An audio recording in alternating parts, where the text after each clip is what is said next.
All right. We are joined once again by the first ever Power Hour guest back from, I think, January, early 2011, Robert Bryce. Robert Bryce, welcome back to Power Hour.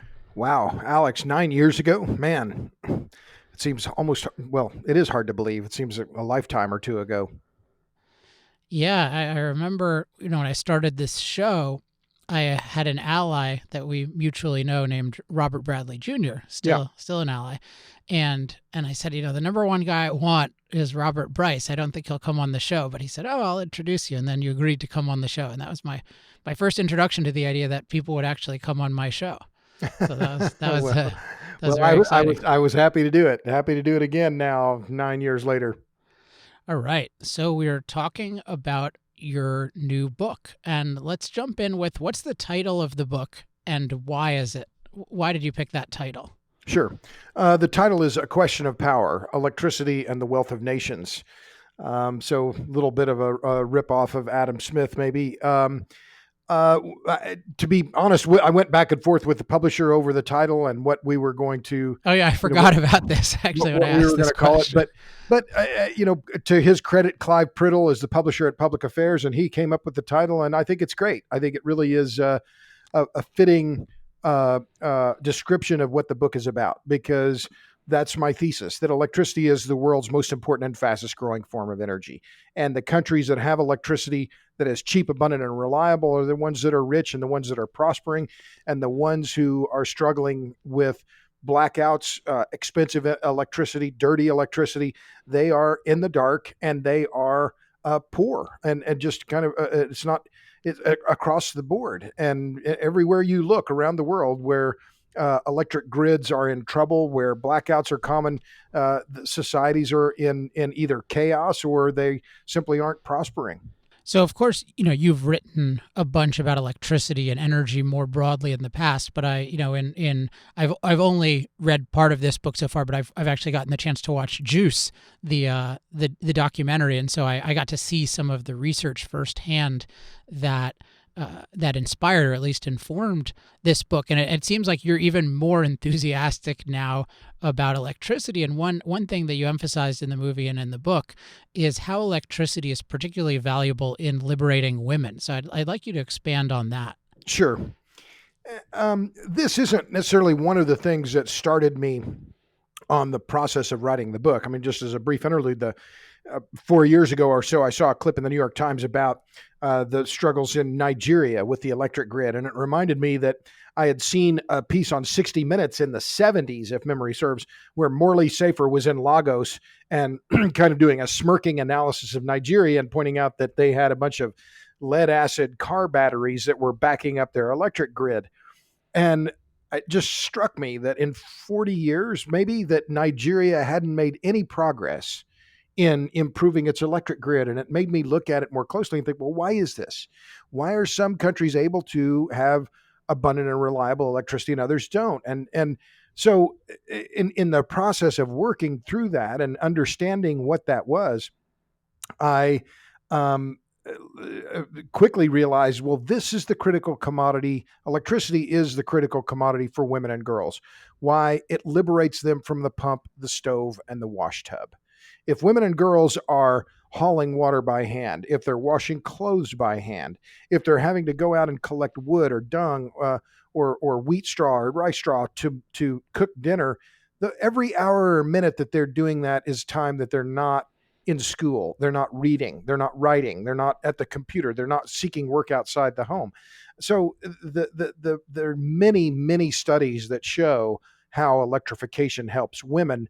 And I talk about those in the book. I also talk about the fact that some of the motivation for the New Dealers in the 1930s who pushed for rural electrification, including George Norris, the senator from Nebraska, they were concerned about farm women, and they wanted to get them out of washing clothes by hand and hauling water by hand. So the history and the understanding of the criticality of electricity to women is very clear, and it really has fundamentally changed the American economy, and particularly led to higher social status for women. One thing I think about in this connection is, part of the the kind of key idea in opposition to fossil fuels is, well, fossil fuels are making the world increasingly unlivable. And I think this example with women shows the opposite. The world is actually, from our perspective, from our modern perspective, naturally almost unlivable, in the sense that the natural state of affairs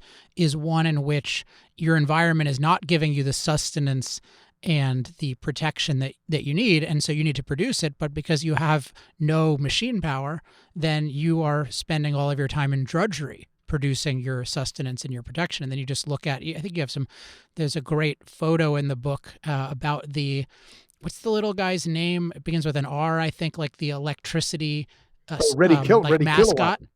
Yeah, Ready Kilowatt. And you just see, like, he's showing people, and particularly women, like, here are all the things you can do. And now, oh, wow, a machine can wash your clothes. Right. And a machine can clean your floor. And then you're talking about, a machine, and you need the machine to even gather the most primitive form of energy to give you warmth, which is so important. It just strikes me, wow, that a cornerstone of a livable world and a livable life is electricity. And then, of course, it has to be low cost enough where people can actually afford to use it. Exactly, and that history of Ready Kilowatt is really fascinating, and in that it was a cartoon character created by a guy named Ash Collins, who worked for Alabama Power in the 20s, in the 1920s, and created this cartoon character who then appeared in cartoons and in newsreels or in movie, newsreels and cartoons before. In movie theaters before the age of television, but it was designed to encourage increased electricity use, and it was aimed directly at women. And he would, was this cartoon character. I wash and dry your clothes, play your radios. I can heat your coffee pot. I am always there with lots of power to spare because I'm Ready Kilowatt. Well, this campaign went on for decades, and it was very effective. But it is one of those artifacts of history that points to the essentiality of electricity and how that prosperity and increased electricity use go hand in hand, and that not only prosperity turbocharges electricity use, but electricity also facilitates prosperity. Yeah, just occurred to me as we're recording this during the coronavirus or COVID-19 crisis, and just thinking of how much we're relying on the ingenuity of everyone. But if you just think about how many ingenious women are involved today in helping us protect ourselves from this, emergency room, emergency room doctors, innovators in pharmaceuticals, and all of that mental labor has been liberated, Right. in a way that it wasn't. And then you look at other societies, and they're still in a manual labor form, which leads me to the next issue I want to talk about, which you have a whole section about, which is the state of electricity around the world. And you have a fact which I've already been using all over the place, but I'll let you say it at least this time. I'm sure I've said it already on this podcast, but your fact about electricity usage in your refrigerator. Sure. And this is one of the, thank you for bringing it up, because it's one of the what have I done in my career that, I've written 6 books. This is number 6. How I view what I do is I'm a popularizer, right? I try and make the complex simple, give people comparisons that they can understand very quickly. I'm not the first one to do this. Todd Moss, who was at the Center for Global Development, now he's the head of an outfit called the Energy for Growth Hub. He did an analysis that used his refrigerator to look at electricity use in Africa. Well, I just stole his idea and used it myself. I got a watt meter. I plugged in my kitchen refrigerator. My kitchen refrigerator, average fridge, I bought it at Home Depot, uses about 1,000 kilowatt hours per year, my refrigerator. Well, then I went and worked with a friend of mine, a colleague of mine here in Austin, Seth Myers, looked at World Bank data, crunched it. We found there are 3.3 billion people today who use less electricity than my refrigerator. There are 3.3 billion people. I call them, they live in the unplugged world. They live in places where per capita consumption of electricity is less than 1,000 kilowatt hours per year.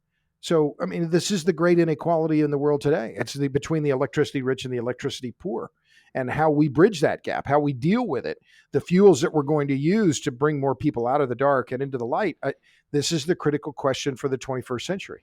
Just in case people like the following conversion, I'm a big fan of converting everything to food calories because that's kind of the energy unit we have the most familiarity with. So a kilowatt hour is 860 food calories slash kilocalories. So you're basically talking about 860. Robert's refrigerator is using like 860,000 calories itself a year. And we want people to be able to use way more. The average American uses something like 100.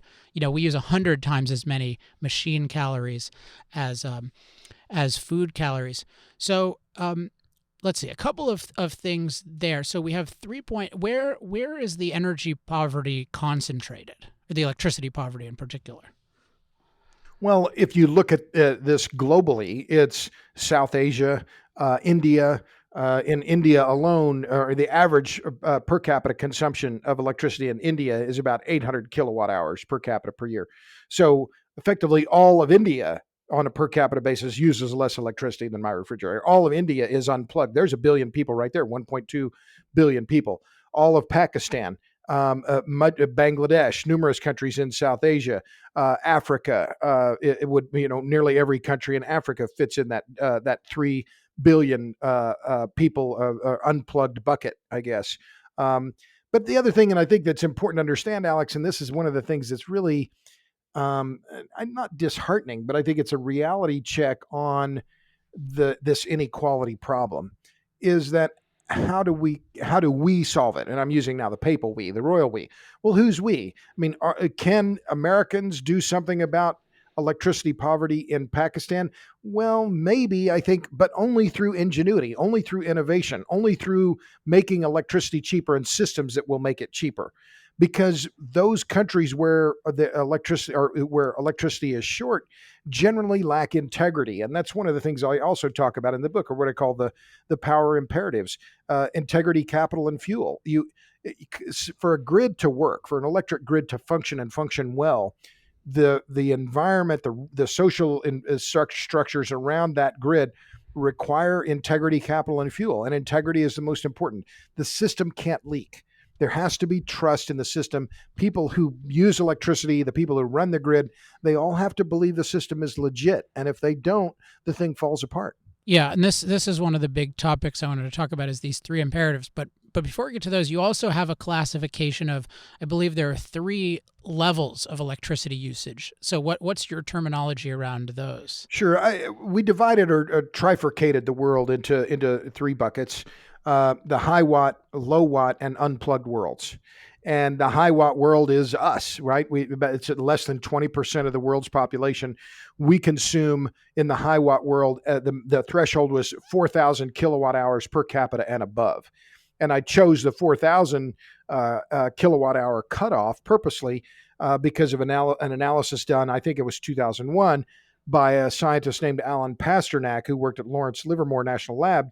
And he did an analysis of the global population and used what's called the Human Development Index, which is a metric that looks at numerous metrics: health, welfare, education levels, a number of things that are indicative of human prosperity, and they put it into one number, which is the Human Development Index, which is 1 being perfect and 0 being, terrible. What Pasternak found was that over 4,000 kilowatt hours per capita per year, the Human Development Index doesn't increase that much. It's that's what kind of the threshold number. So 4,000 kilowatt hours and above is the high watt world. Between 4,000 and 1,000 kilowatt hours is the low watt world, and then the last, of course, which we've already talked about, is the unplugged world, which is less than 1,000 kilowatt hours. Yeah, it is fascinating that, I mean, it makes sense that at the very low levels it doesn't make nearly as big a difference, and this connects to the phenomenon of, well, people often talk about access to electricity, and often when people, particularly, they're advocating quote unquote renewable type solutions, they'll often act like any amount of electricity is sufficient. And so as long as somebody can plug in somewhere at some volume, then they are electrified. Right. But it's not at all what we mean by electrified, which is basically any time we want to power a machine that's relatively stationary, we can plug it into a wall and accomplish magical things. Well, and that's a great point, and it's really a critical one, because Yeah, you can charge your cell phone, but if the woman in the household doesn't have a refrigerator or a washing machine, then she's still stuck in what is effectively slave labor.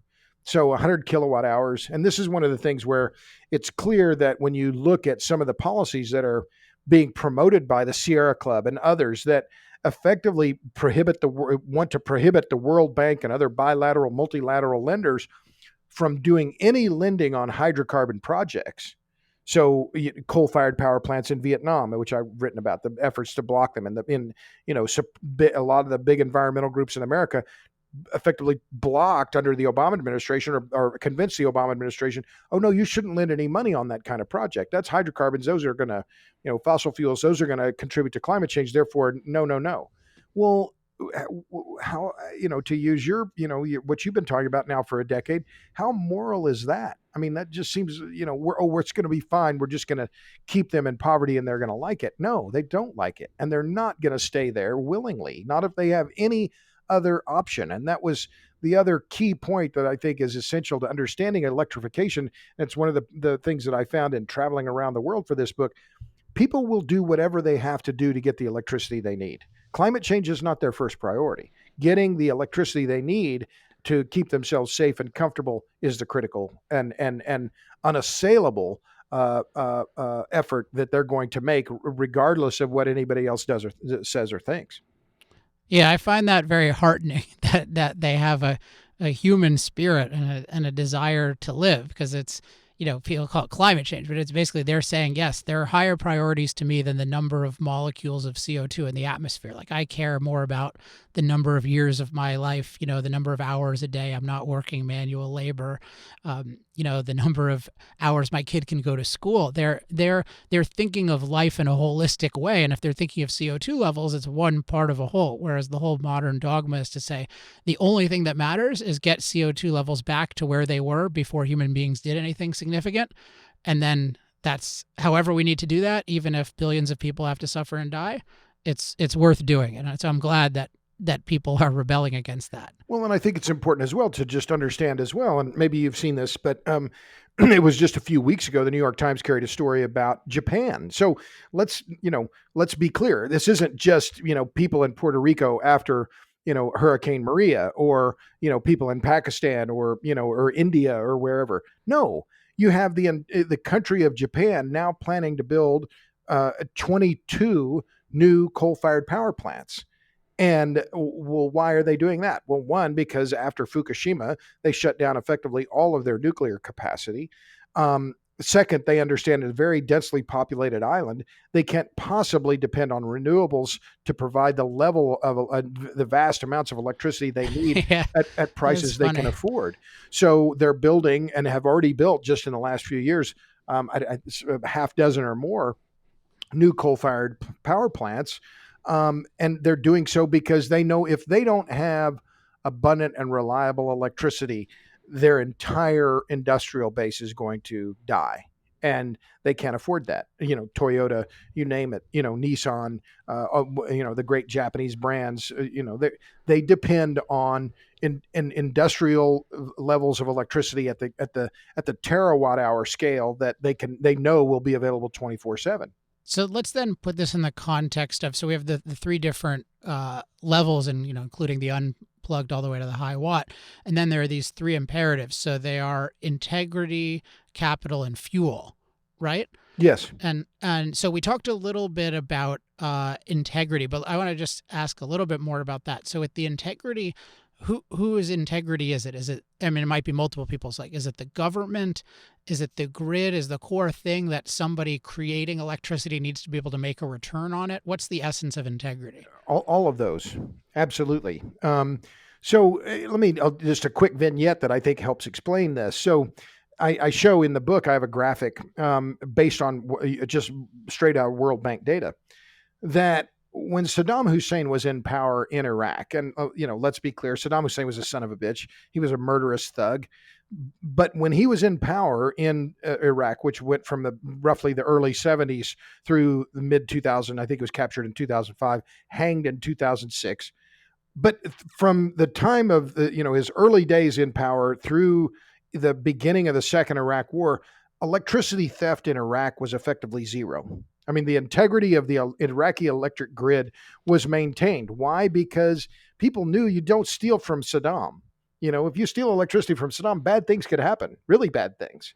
Well, when after Saddam is captured and hanged, electricity theft in Iraq skyrockets, right? Because what did Saddam do? He maintained integrity, the integrity of the grid. He maintained, of course, through force and intimidation, but he maintained a certain level of integrity in the Iraqi society. And the people who were running the Iraqi grid weren't going to steal, or if they stole, they weren't going to steal too much. And the people who were on using electricity, they may have stolen, but they weren't going to steal too much. After the integrity goes out of the system, after it's clear no one's in charge, well, then everyone starts stealing. And the same thing, we saw this, directly in Beirut. Lebanon is a failed state. It's a proxy state where the Americans, the Israelis, the Saudis, the Iranians, everybody wants a little, bit of control in Lebanon. So what do you have in Beirut? You have entire sections of the city that are controlled by Hezbollah, the Iranian-backed militia, where they don't pay for their electric bills. They don't pay for electricity in that section of Beirut.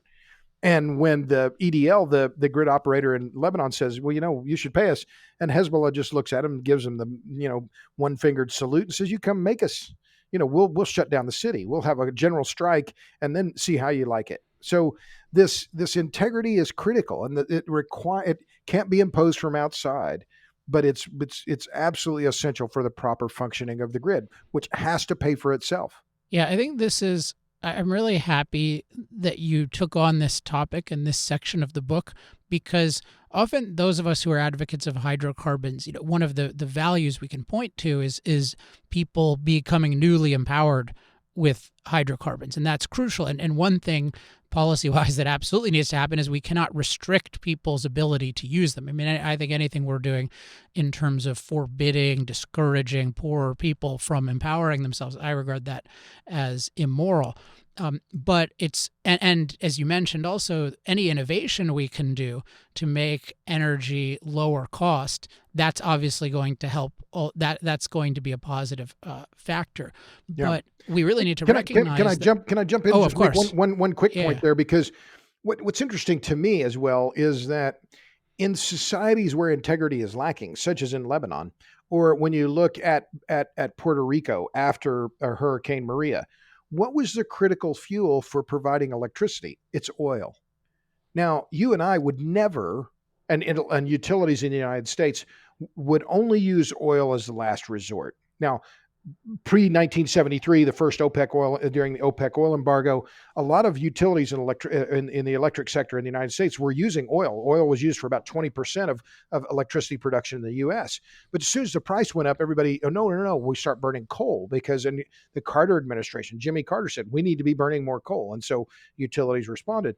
But the integrity issue and the oil-fired electricity factor are closely tied, so that in Africa, in rural areas where integrity is lacking, oil-fired electricity is the only option, because it's the only fuel that can be delivered and maintained where the grid will have integrity.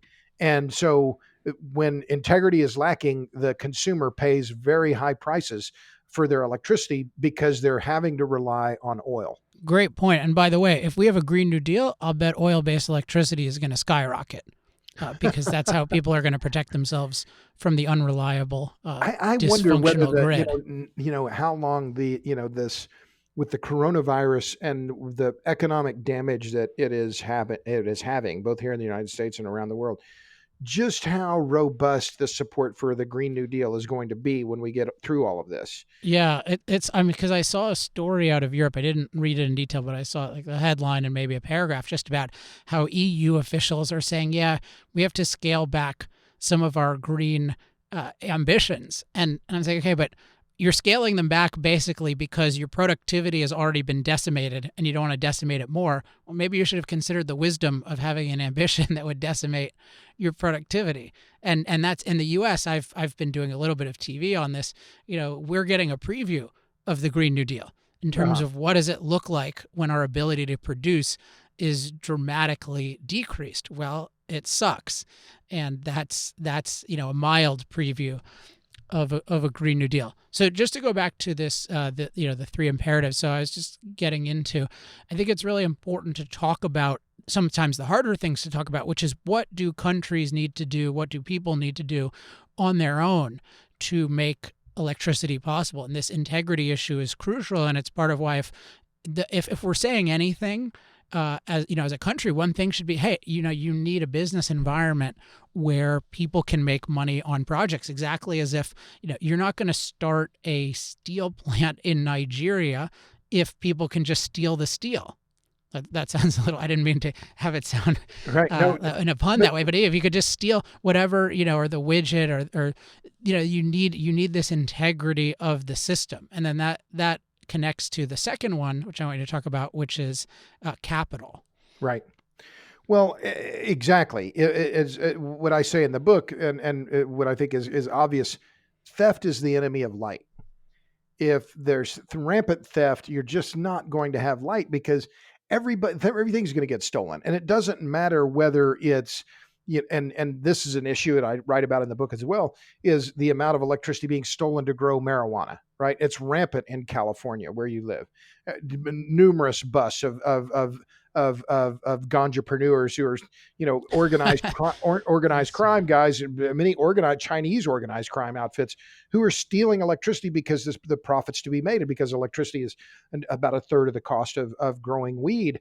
But whether it's marijuana growers stealing electricity, or whether it's the people running the grid who we'll get a loan from the World Bank, and then half of the loan money ends up in a Swiss bank account, or in the Canary Islands or Grand Cayman or somewhere else, that ends up with a failure of the grid, because and that integrity can't be imposed from the outside. That's the really, really hard part of this, and that's why I think that when as I look forward, and I think, well, what are going to be the ways that the world electrifies?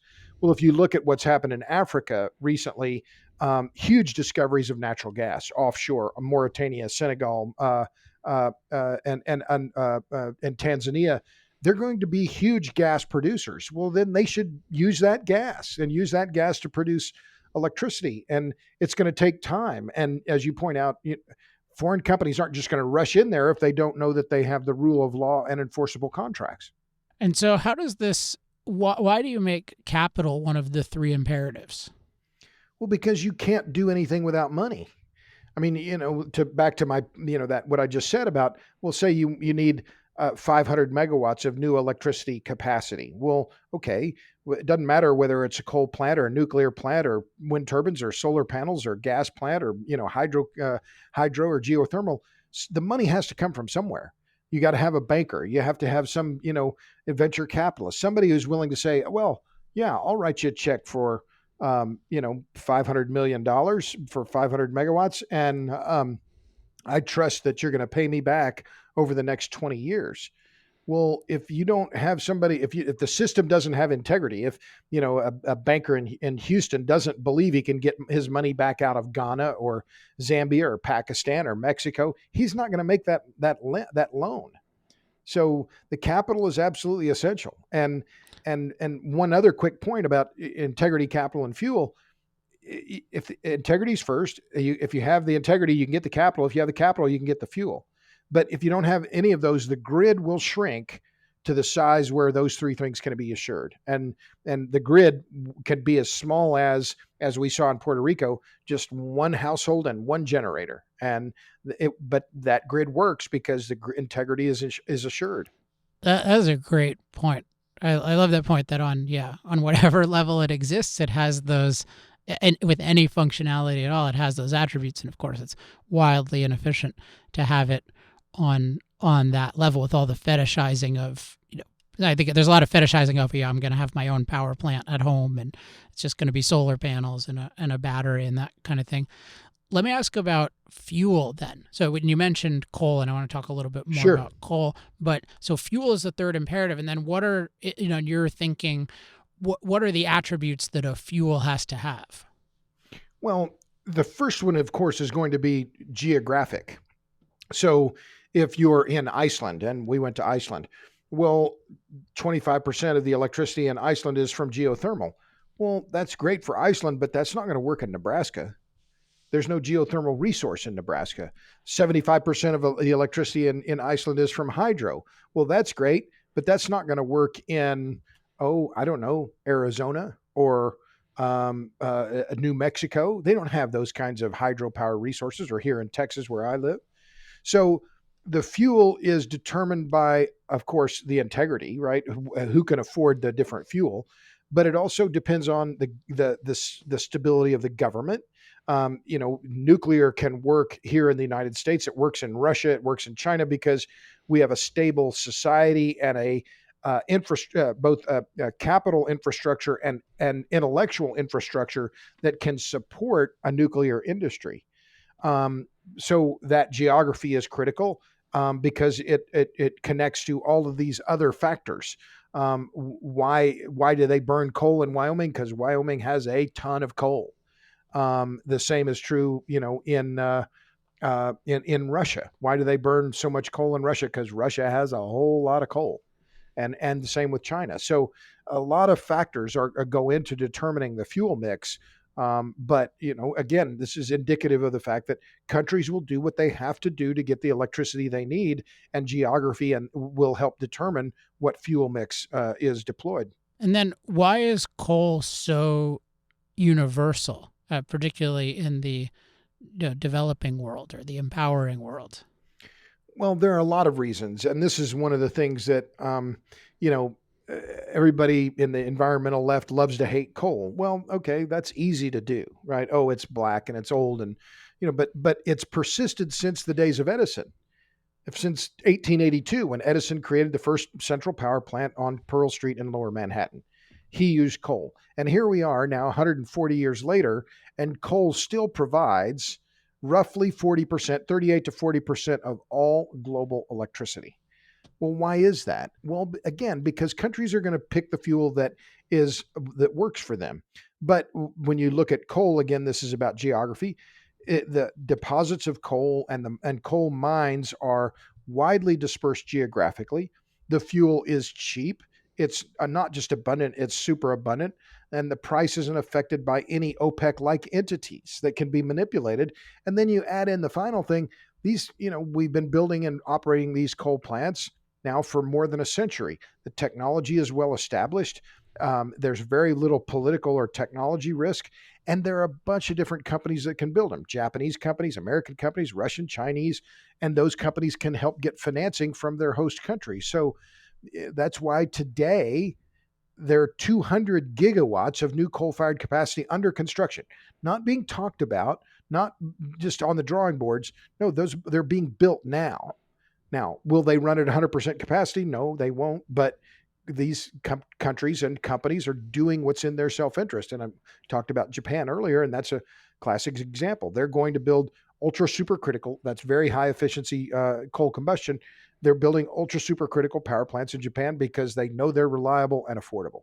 Yeah, one point I think about a lot is that the energy is only useful if it's low cost and reliable. It's at least only useful to most people if it's low cost and reliable. And then to be low cost and reliable, you need a whole process of producing it that ends up being low cost and reliable. And with coal, you're mentioning these different attributes that allow people to do this, to generate energy, to generate electricity this way in all kinds of different places around the world. And then you just think, oh, well, yeah, what is people don't realize? Oh, yeah, geothermal, that's going to be hard to do where you don't have geothermal. Hydro is even quite limited. Nuclear can be difficult to do in certain places. Natural gas can be difficult because there's more, the transportation isn't nearly as easy. So I'm glad that you've been continuing for all these years to recognize the value of coal, because it's become fashionable for people to say, oh, well, we don't need coal, we have natural gas. And yet there's a really good reason why billions of people, particularly the poorest people,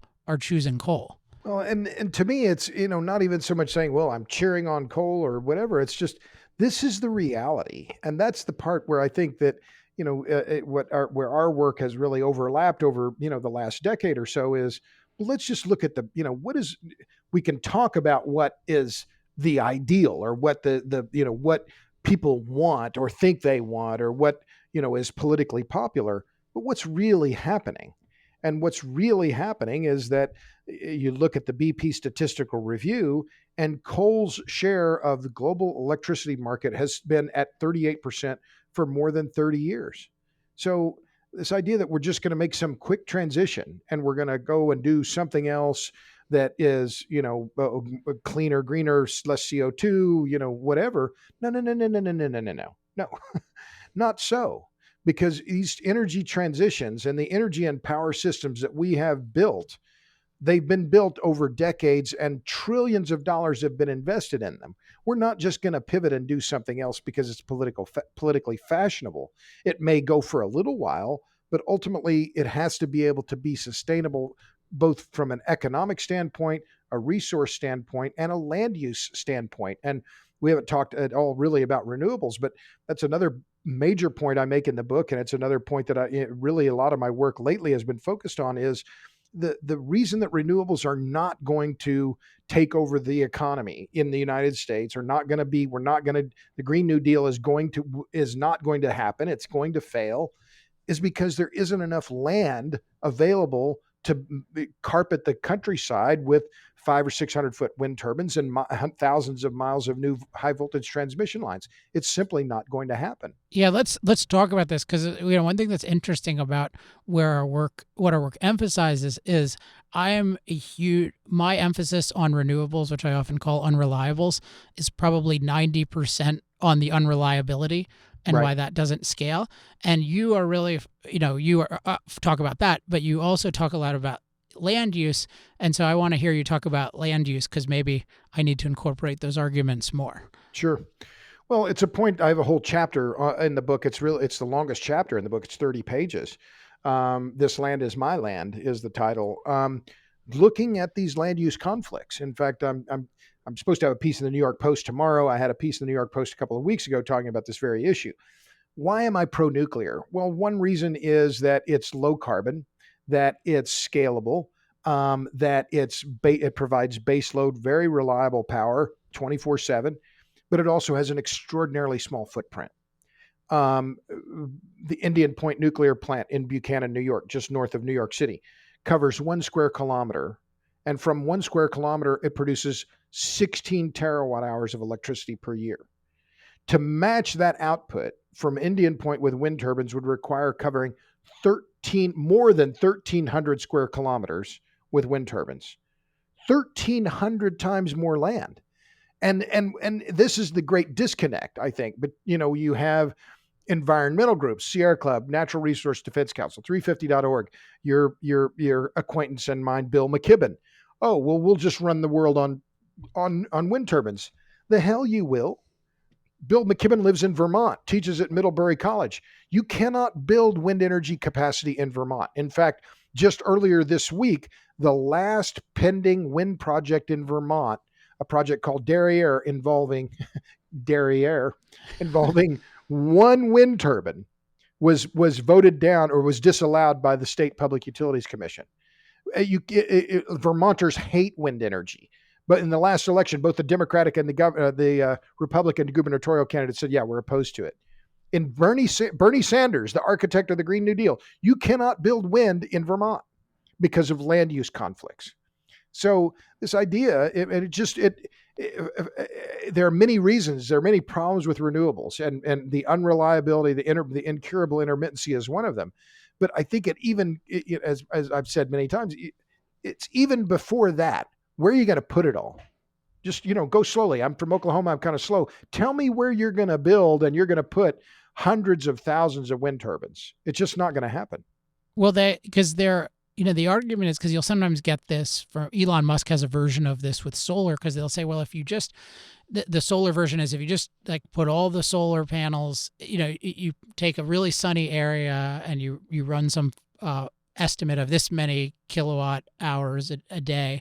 And if we just put it here, it wouldn't take up all that much space. And then, and compared to the whole country. So they'll show it'll be some fraction or even a decent fraction of a modest sized state. And they'll say, oh, that doesn't take up that much room. And for the wind turbines, they can say the same thing. They'll just say, yeah, but you can live around these wind turbines. And if they were all really bunched next to each other, they wouldn't take up that much space. So they can be on farms and they can be in landscapes, and it's not a problem. So what do you say to that? Yeah, I like where you said, well, you can live near them, right? So you live in Laguna Beach, California. How many wind turbines are in Laguna Beach? 0. Oh, gosh. Well, imagine. Well, in fact, you can't build wind turbines in California, pretty much anywhere in California, despite the fact that the state has, I think it's a 60% renewable electricity mandate by 2030. Since 2013, California has added a grand total of about 200 megawatts of new wind capacity.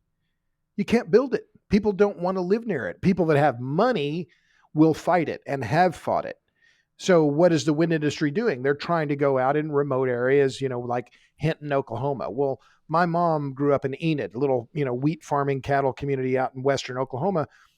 What happened in Hinton? The town of Hinton, population 3,000, they resisted a wind project being proposed by NextEra Energy, the world's biggest wind energy company. What did NextEra do? They sued them in state and federal court to force the little town to take these wind projects. So even if you say, oh, well, we'll just put it out there in flyover country, and I call this the vacant land myth, that there's just a bunch of vacant land out there that nobody cares about.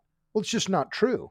You live in California, San Bernardino County, California, the largest county by area in America, has banned large-scale renewables. So even if you could build more solar projects, whether it's thermal solar or photovoltaic, even if you could put wind turbines out there, you can't build enough high voltage transmission to get it from where the people ain't to where the people are, because the people that live in between those two spots don't want to look at your high voltage transmission lines either. So intermittency, yes. Resource intensity, yes. But land use, I think, comes in front of all of those. One thing I've thought about in terms of, I've been working on the second version of Moral Case. I've been trying to enumerate all the different fallacies that green energy activists. So where are you on that? When's the book supposed to be out? I thought you were done. Yeah, no, not done. It's early next year. I think it's supposed to come out in January, but it'll be worth it. It'll be worth it. There's no misery like a book deadline. Let me know. I understand this. Yeah, it's actually pretty fun to work on. I'm learning a lot. But one thing I would talk about in the fallacies section is one of the fallacies of green energy is that the Greens would actually allow it to be built, because a lot of the opposition that you're talking about comes from people in the name of, hey, this has too much environmental impact. And of course, from the perspective of land use, disruption of views and whatnot, it has huge impacts that if you're against development of the land, you're certainly going to be against development of this. I have one question about the wind turbines, which is, what's your assessment of the health effects? To what extent is that a legitimate concern by people versus to what extent is it something that's not legitimate? It's absolutely legitimate. The noise issue is real. The noise problems with wind turbines is real. It has been known not just for years, but for decades. The wind industry has tried to downplay it, act like, oh, these people are just a bunch of complainers. This is one of the things that it really does. To say it aggravates me, it understates it. The scandal that has happened with the low frequency noise and infrasound that is being produced by these wind projects and that is being inflicted upon people in rural areas, both here in the United States and around the world, is unconscionable. If this were the oil and gas industry and they were doing, spewing this kind of pollution, because noise is a pollutant, there would be, you'd hear about it all the time from Sierra Club, 350.org, Natural Resource Defense Council, you name it, all the usual environmental groups. But because it's supposedly green and renewable, those people, they don't really matter, or they downplay it. Or, even in a publication in California they wrote several stories about this. It was a Sierra Club publication. They actually recalled the articles, pulled them back because it didn't fit the narrative. So the noise issue, it touches a nerve for me because I've interviewed people who've abandoned their homes. If people are interested in this, just Google Dave and Rose Enz. ENZ is their last name, and it's on my website. I interviewed these people. Gosh, now how many years ago? 5, 6 years ago. These people have abandoned their home in Denmark, Wisconsin, because of the noise that was inflicted upon them by wind turbines that were built near them.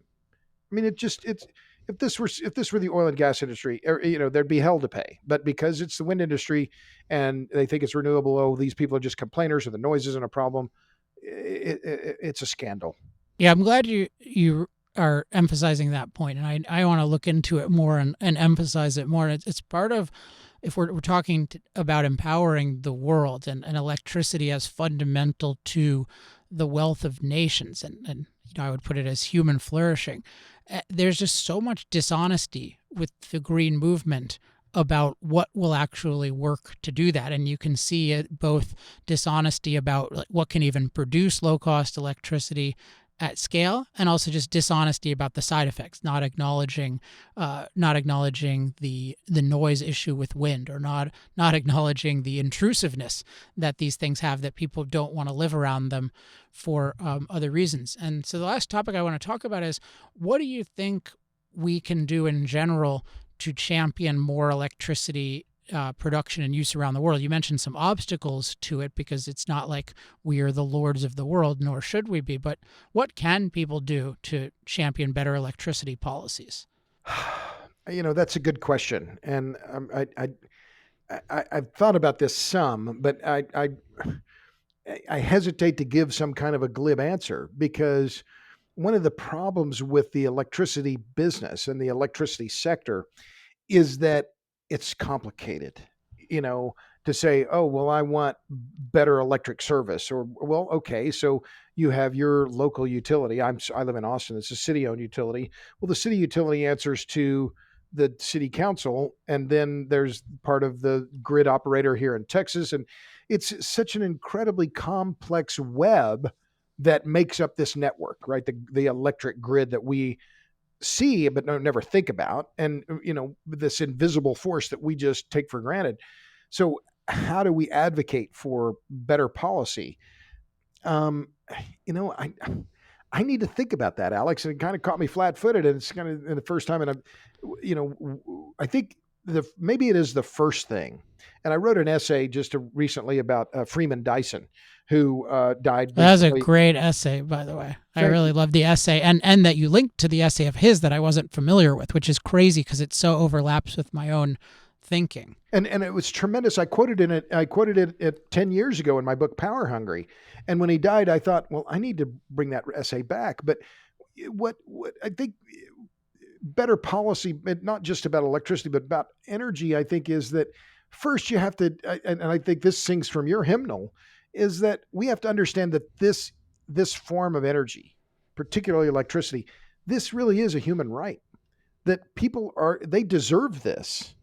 And to follow on what Freeman Dyson said, if the trade-off is accepting a little more CO2 in the atmosphere for having more people reach their human potential, for more human flourishing, again, to your phrase, your terminology, I call it nourishes humans. Same thing. That's the highest good, and that's the metric we should use. And so we need to move past this idea that CO2 is the only villain. No, and again, paraphrasing Dyson, no, evil. The evils are poverty and lack of human achievement. Those are the real evils, and far greater than slight increases in CO2 emissions. Well, I'd say in terms of championing, I think some of the essentials are things that are involved in your book, and is one reason why people should get it. Because if you think about, if people really grasp the fundamentality of electricity to human life and human flourishing, and then they grasp the reality of the options of what can give that to billions of people around the world, that will have enormous power in shaping the choices they make, and that includes avoiding these very disastrous choices like trying to do a Green New Deal with 100% renewable, which is impossible in terms of anything resembling what we would consider modern electricity. So, any final thoughts you want to share before we wrap up? Sure, just a couple. The things that I talk about in the end, I think in terms of the future development and future electrification, we have to double global electricity production over the next 20 to 30 years. To That's all the projections, all the trend lines point toward that. Well, what are going to be the fuels? Well, I think it's natural gas and nuclear are going to be key. I see some growth in solar and batteries. I think solar is going to grow more than wind because of the things we've talked about in terms of land use. Um, but I think the only other things I'd say was, yeah, I mean, I'd encourage you have a large following. I appreciate your interest in the book. I also recorded the audio book for this, which I didn't do in any of my other books. So I was pleased. So folks can buy it get it on the audio book. You can get it on your Kindle. I make a better royalty. And remember, you don't have to read it. You just have to buy it.